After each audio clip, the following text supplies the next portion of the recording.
Two Nigerians leave Lagos in 2004. Let's call them Ngozi and Tunde. They both move abroad, they both work hard, they both save consistently.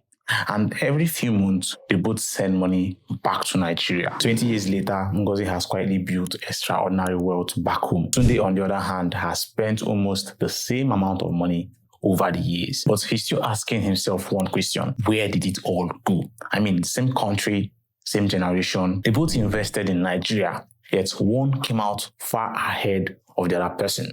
So the question is, what actually happened? Was Ngozi simply luckier? Did she pick better investments? Or is there something else that separates the Nigerians abroad who build real wealth back home from the ones who don't? Because here's the interesting part. Their story isn't unusual. In fact, it's happening at a massive scale. In 2024 alone, Nigerians living abroad sent more than $22 billion back to Nigeria. That's according to the World Bank. To put that into perspective, diaspora remittances brought more money into Nigeria than foreign direct investments that year, making them one of the country's most important sources of capital. In fact, Nigeria alone accounted for roughly 37% of all remittances flowing into sub-Saharan Africa. That means millions of Nigerians abroad are already investing in their future back home. But here's the question that kept bothering me. If so much money is flowing into Nigeria every single year, why do the outcomes look so different? Because when you ask Nigerians abroad how they invest back home, the answers are usually familiar. Buy a plot of land, build a house, purchase a rental property, start a family business, or send money to trusted relatives to invest on their behalf, on your behalf. And to be clear, there's nothing really wrong with any of those decisions. Many people have actually built wealth that way, but many others have also lost money doing exactly the same thing, which made me realize maybe we have been asking the wrong questions. Maybe the question isn't, should Nigerians abroad invest in Nigeria? Maybe the question is, why do two people investing in the same country, sometimes in the same assets, end up with completely opposite outcomes? Because after spending weeks, studying Nigeria's investment history, I don't think the answer is simply choosing a better asset. I think the answer is understanding something far more important: the wave you are investing into. You see, guys, that's really the difference between Ngozi and Tunde. It's not about who had better information. It's whether you can actually read the wave you are standing inside of while it's still happening, not years later once everybody is already talking about it. Nobody who built real wealth in Nigeria says they invested during the Obasanjo years. They say they invested during the bank consolidation or during telecom privatization. The president is just part of the story, just in the background. The wave is the actual story. And you see, every wave, if you actually study it properly, ends up answering the same 5 questions, which is: what imbalances existed before it started? What changed to close that imbalance? Who noticed early while it still looked uncertain? Who only showed up once it was obvious? And how it eventually ended. I call it the wave scorecard. And once you run Nigeria's history through it, you see the pattern becomes very hard to unsee. Let's start with the one that explains Ngozi and Tunde best. You see, going back into 2004, Nigeria had 89 banks. 89 banks for one country. Most of them were small, undercapitalized, not strong enough to survive if something actually went wrong. If your money was sitting in the wrong one, you were carrying risk you probably didn't even know about. Then in July 2004, the CBN governor at that time, Professor Charles Soludo, came out and said every bank now had to raise its minimum capital from 2 billion naira to 25 billion naira. They had until December 2005 to do it. And the news did not go down well at all. Bank executives called it disastrous. There are reports from that period describing actual panic in the industry. Nobody was celebrating in July 2004. People were scared. And honestly, that tracks with almost every wave you will come across during the course of this video. The moment an imbalance actually starts closing, really feels like, it really feels like an opportunity while it's happening. It usually just feels like chaos. A month later, Professor Soludo said this would eventually produce what he called mega banks. And by January 2005, there was already proof he might be right.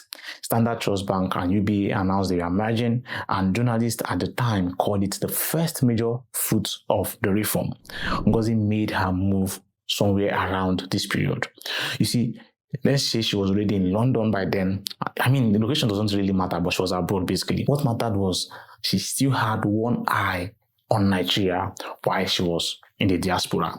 She's the kind of person who doesn't wait for certainty. She looked at an industry that had to consolidate or die, and she got in why the headlines were still calling it disastrous.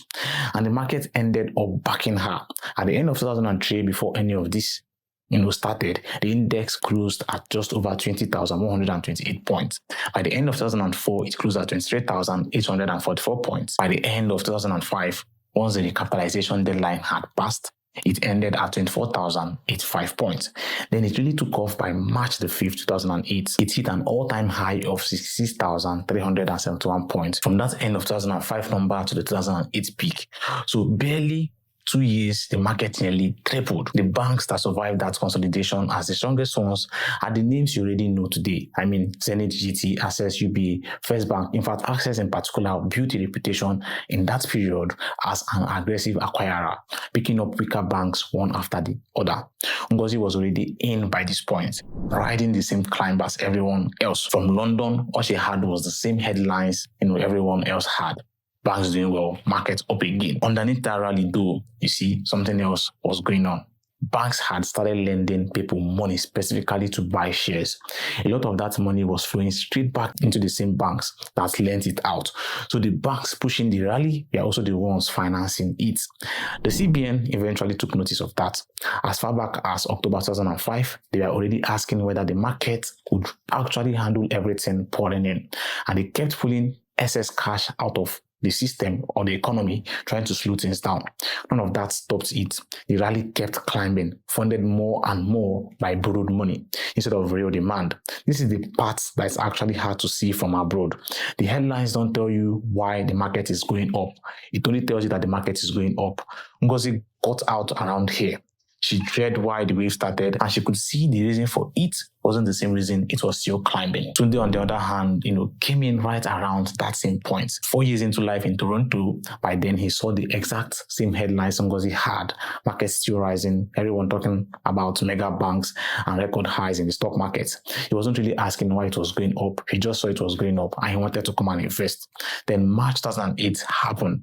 Foreign investors started pulling out, and banks began recalling the same margin loans that had been fueling the rally, which only made the fall faster. By March 2009, about a year later, the index had crashed to a monthly average of 19,851 points. 66,371 points down to 19,851 in 12 months. Over 70% gone. That crash didn't erase the boom years. It took the index below where it had even started before the consolidation began. So the banks that had been called national champions didn't make it through what came next either. Intercontinental Bank, Oceanic Bank, Afribank, Union Bank, Finbank, all 5 banks failed CBN stress test in 2009. Bank PHB and Spring Bank had their licenses pulled entirely by 2011. When the CBN and NDIC went in afterwards to see what had actually happened, they found 10 banks were insolvent or critically undercapitalized. That's like 31% of the entire banking system's assets. Margin lending stacked on top of weak governance, and that's what broke them entirely. The index didn't get back to its March 2008 peak until August the 29th, 2023. 15 years, guys. If Tunde bought at the top and just held on, which is what most people actually are told to do, it took 15 whole years to even nominally break even.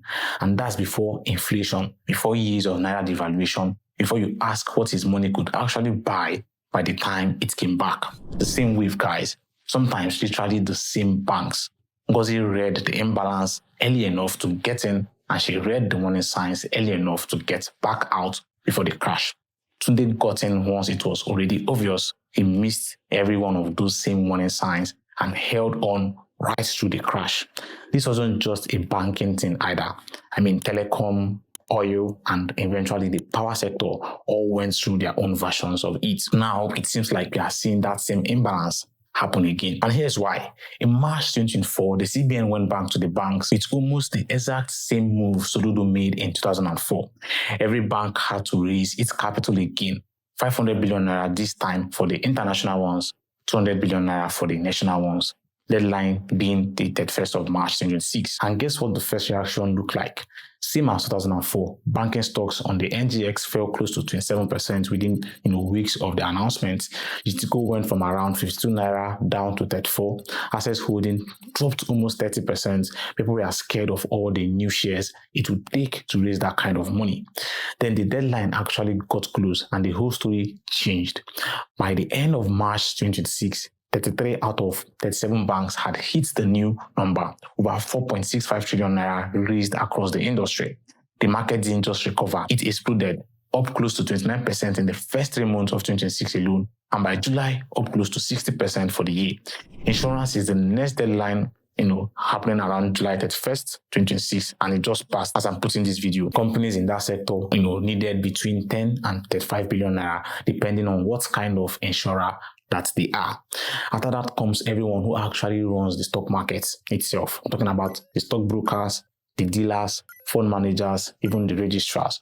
So don't ask me if the wave is real, guys. It's real. You want to ask yourself, which of these three are you actually looking at?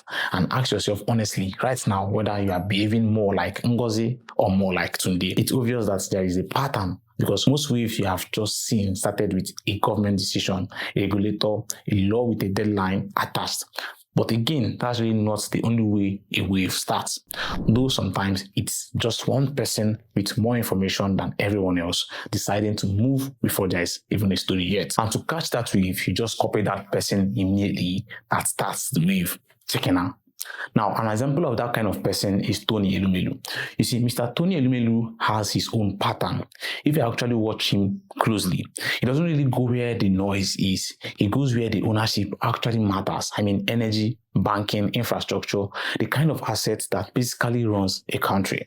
And right at the end of December 2025, that pattern showed up again. His company bought a 20% stake in Seplat Energy for $496 million US, becoming the largest shareholder in one of Nigeria's biggest oil producers. Nobody was talking about Seplat that week. By June 26, 5 months later, that same stake was worth close to $1 billion US. If you're a diaspora investor thinking in dollars, that's actually the number to measure everything else against. A Nigerian treasury bill or money market fund gives you a solid, safe return with none of the risk of owning one company stock. If you are taking on that risk instead, it needs to beat the safe option by a lot, or you are carrying risk for nothing. Elumelu's stake didn't just beat the risk-free rate return of treasury bills, it nearly doubled in 5 months. So the question now is, how do you actually use any of this? Not just watch it happen to other people. I mean, actually use it for yourself, because it's not something like you're talking just theory. Well, you see, the assets that made someone rich in one wave can actually destroy wealth in the next. So you want to ask yourself what imbalance is actually closing or opening, not just what to buy. And I mentioned this earlier when I was talking about the 5 things to watch. You see, Elumelu didn't buy Seplat because it was already a story. There wasn't one yet. He bought because he already knew what the company was actually worth before the market caught up with that value. If you can't actually name the imbalance behind something before you put your money in it, you are not looking at a wave, you are just watching a number go up. So when the numbers are going up, you want to start asking questions. Is there a wave? Is there an imbalance I'm not seeing? Now that leads us straight into the next one. You don't want to ask, where is everyone investing? You want to ask, where is capital actually beginning to flow into? Because by the time a wave is obvious, most of the returns already has gone to whoever moved first. And sometimes that capital isn't even Nigerian. For example, in December 2024, a Chinese cement company called Huaxin agreed to buy Holcim's stake in WAPCO, the company behind Elephant Cement, back when the shares were only sitting at around 58 naira. Nobody wanted to talk about Nigerian cement then like that. You only see people buying Dangote and the rest of them. But by July 2026, after the deal closed and the company renamed itself to HBM Nigeria, the stock was trading above 349 naira. Now you want to go check for yourself this week which insurance actually made the July 31st deadline and which ones didn't. Then check the capital market side too. I mean, the brokers, registrars, fund managers, and see who is still short. Nobody is going to hand you that in a headline. You have to go and find it yourself. The same way Hoaxin found WAPCO before anyone else was looking at it. Now, here's the one most people get backwards. By the time everyone is talking about it, the biggest returns are already gone. The 2004 recapitalization happened before Tier 1 banks, meant anything to anyone. And it's not just policy that moves early. People do too. But dollar, for example, has got a pattern. If you actually watch him, he doesn't move on hype. He calculates himself first, and he goes looking for industries that are hard to get into, the kind that needs real money just to survive. That's exactly what banking was for him back in 2021 when he first became First Holdco's largest shareholder. Nobody was writing about it that time then. By the time recapitalization made the news, he was paying more than double for what he had paid the year before. And he kept buying it anyway because, the reason he went in hadn't changed. And if you dollar cost average his purchase price, is actually lower than the high price that most of you might be buying now. But what you want to do is to decide right now what would actually make you act on something like this, not when it feels safe. An actual number, an actual event, you want to know it before the story starts popping everywhere. You are paying $100 July's price, guys, not his 2021 price. And here's the last one I feel like nobody will want to hear. Sometimes it means exiting, sometimes reducing exposure, sometimes rotating into the next wave, sometimes simply not putting new capital in. Now, I want you to notice something about all three people you just heard about. You see, not one of them has sold. Otodola is still buying, Elumelu is still holding, Hoaxin just took over the whole company. That's the same discipline, just running the other way. The reason the gotten hasn't stopped being true yet. So there's nothing to react to. The same exercise, but for the exit. Before you put in a single naira, decide what will tell you the reason you bought isn't the reason it's still climbing. In 2004, that signal was margin lending, banks lending money to buy stocks. Whatever you're looking at now, you want to know your version of that signal before you need it. So when that signal comes, you can run away so you don't lose your money. So guys, that's it. You always want to look for the wave. Sometimes it could be the regulator, it could be the government, it could be an individual with information that you might likely not have. Sometimes it could be the company just released their annual report and the growth trajectory was crazy. That could be the imbalance you need to make that investment when others are yet to even catch it. I hope you found value from this video as a diasporan or even a Nigerian, because I know it's valuable to you. You want to do well to stay sharp, stay safe, and invest wisely, guys. Until next time, Ndewo.